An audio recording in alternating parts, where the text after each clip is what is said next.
Hey guys, this is practical number 5, thorax and coxal bones. So we will start at the top with the sternum. You will find these bones individually in the boxes over on the door side. I think it's that box over there, but I don't know. It could move. But anyway, you can use the skeleton or you can use the individual bones. I would use both, but that's just me. All right, so let's start with the sternum. This whole thing is the sternum.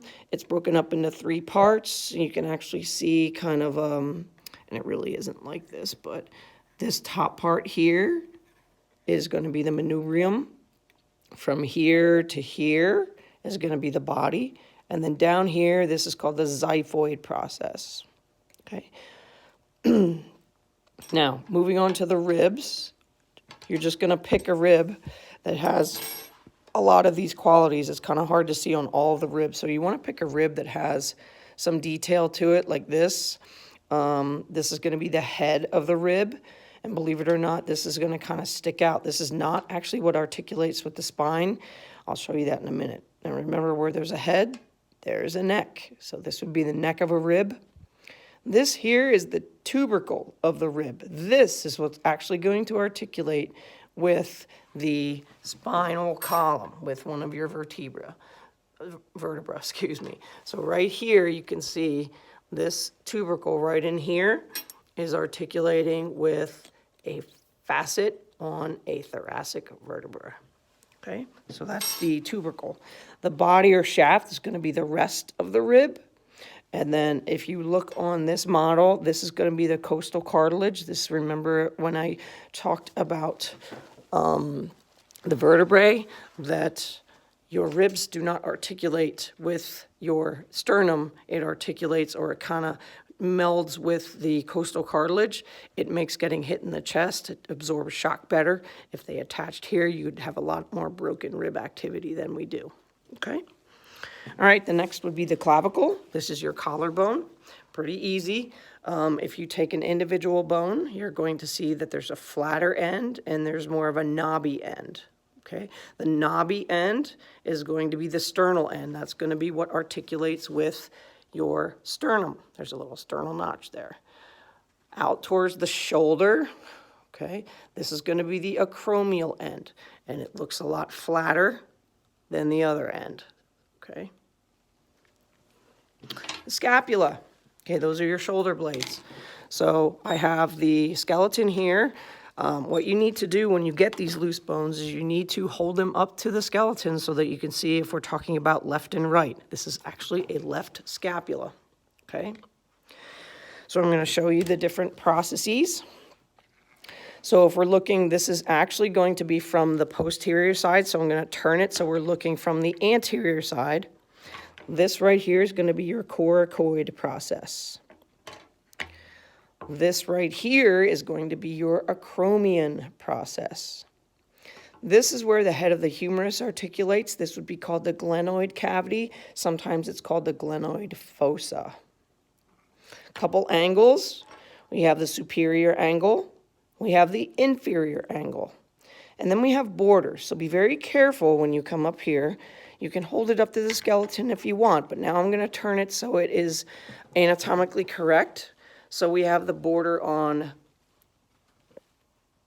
like this way. So I'm going to use the skeleton. This is going to be your medial border because it's closer to your midline. And this right here is going to be your lateral border. Okay. The last thing we have to talk about is the coxal bone. This is a coxal bone. This is really kind of the hardest one to kind of articulate. You got to make sure you articulate this with the skeleton so that you know which is anterior and which is posterior and left and right. Remember this little kind of huge cavity here, and that's called something, we'll get to that in a little bit. This has to articulate with the the head of the femur.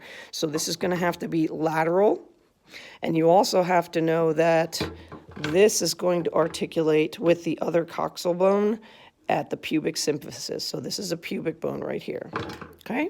So you have to know what's anterior and posterior, and the way I'm holding it, this is going to be the right coxal.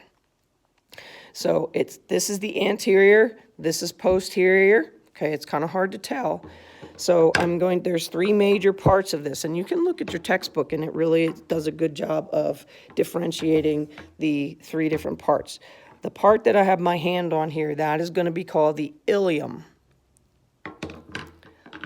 The back part, posterior part, which includes what I call the butt bone here, we'll get to that in a little bit, that is the ischium. The front or anterior part that's going to connect or articulate with your other coxal bone at the pubic symphysis, this is going to be your, excuse me, pubic bone. Okay, so all three of those bones are part of the coxal bone. So let's start with the iliac crest. We did that with bone markings. So this up here, let me do it on the skeleton. This is the iliac crest. Okay, now I'm going to use the skeleton to show you the different spines so it makes more sense. Okay, so this is going to be your anterior superior spine of the coxal. This is going to be your anterior inferior spine of the coxal bone. And then if we turn it around on the back, we have the posterior superior spine of the coxal, and then we have the inferior posterior spine of the coxal. Doesn't matter how you say it, okay? The greater sciatic notch, I'm going to show you that on this. It's easier to see. It's this huge notch right here. This is your greater sciatic notch. Sciatic notch. On the other side here, I already showed you this. This has a specific name. This is where the head of the femur articulates with the coxal bone. This is called the acetabulum. This thing right here is a foramen. This is going to be obturator foramen right here. I'm looking at this from the posterior. I said this was your butt bone. This is actually what you sit on right here. And I'm going to show you on the skeleton so it's easier for you to see. Here's a coxal bone. This is the posterior or ischial bone or ischium. This right here is called the ischial tuberosity. Okay, remember a tuberosity is kind of a rough projection. These two bones are actually they're padded with fat and muscle, but this is actually when you're sitting down properly, this is what you're sitting on. This is the ischial tuberosity. Okay. Turning around the skeleton to the pubic bone, this is going to be the pubic bone on this side, on the left side, and on the right side, this is the pubic bone. And then when we talk about the pubic crest, this, and don't count on the red line because that has to do with muscle. You'll feel like a line along here, and here's that line here. This would be your pubic crest. Okay? And that would be your practical number 5 list.